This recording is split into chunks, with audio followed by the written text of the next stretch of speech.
Author Steven Pressfield's books have earned him worldwide acclaim. From Gates of Fire to The Legend of Bagger Vance and The War of Art, Pressfield has written both fiction and nonfiction, books that reach back thousands of years and ones that deal with the struggles of our modern times.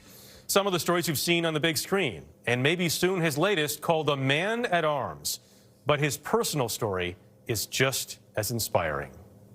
I think of this book as like an American Western, even though it's set in the 1st century A.D. Steven Pressfield joined us via cross-country call. The sun and sand of Malibu on one end, snow in Connecticut on the other.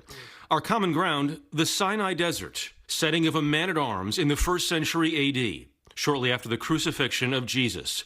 The main character of Pressfield's latest book is a soldier of fortune named Telamon of Arcadia, living during the Roman occupation of Jerusalem and the Holy Lands, and plucked in the middle of an epic tale of heroism and betrayal. The character of Telamon is a character that I've had in 3 other books. He's like my only recurring character, and he's kind of a fascinating character to me, a little bit of an alter ego for me. So I wanted to write this book to follow his journey and just see where he was going. Telamon's journey is an expansion of a recurring theme in Pressfield's work. People engaged in monumental struggles against others and themselves. You wrote for how long before you found success? I think it was 28 years I was trying to write. And, you know, some friends of mine called me the man who has written more words for less money than anybody on the planet. Including as an advertising copywriter, just one part of a dizzying life.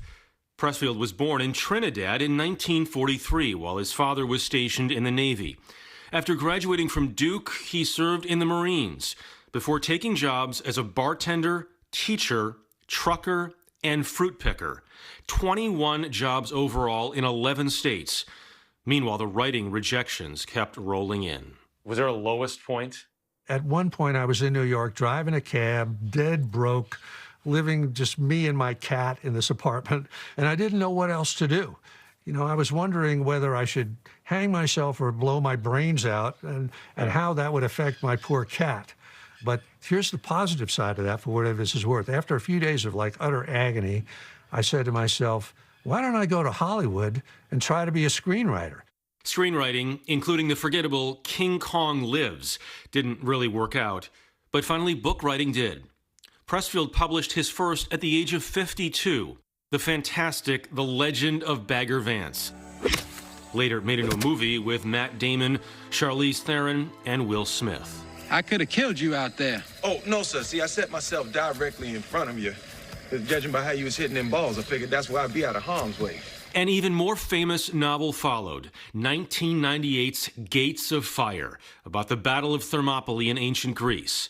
One of our all-time favorites. What do you think it is about Gates of Fire that means so much to so many people now, still 20 years after it was published?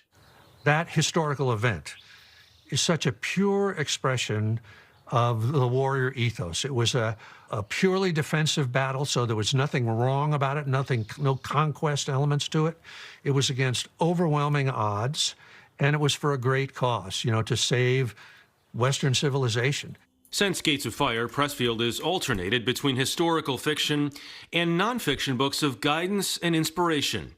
The best one, 2002's The War of Art, focusing on resistance. Resistance with a capital R is that negative force that will try to stop us from moving from a lower level to a higher level. Self-sabotage, fear, arrogance, complacency, procrastination. And to me, the number one thing that any writer or artist needs to know is they've got to overcome that force one way or another before they can do anything. Like I say, it's not the writing that's the hard part, it's the sitting down to write. Pressfield has done that and now has 18 books to show for it. For the past year, during the pandemic, he's tackled yet another project, a series of 50 YouTube videos on the ancient warrior archetype, focusing on courage, selflessness, and the willing embrace of adversity. When I start the morning with something hard and something physical, I've got a real head start on my day. It's the kind of thing in these times, these are virtues that it's great to to reinforce in ourselves and to hang on to, because we're not getting the external feedback that we might get if we went into an office, if we went into a workplace, if we had a boss that is rewarding us or kicking our butt, you know. Instead, we have to do that all ourselves, and it's all internal. It's tough sometimes for people, given how insane the last year has been, to take lessons from thousands of years ago, but they're important.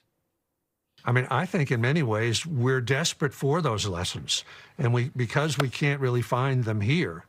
You know, I don't want to get too political, but you know that if we look at the Senate and the Congress right now, we've been searching very, very hard for honor.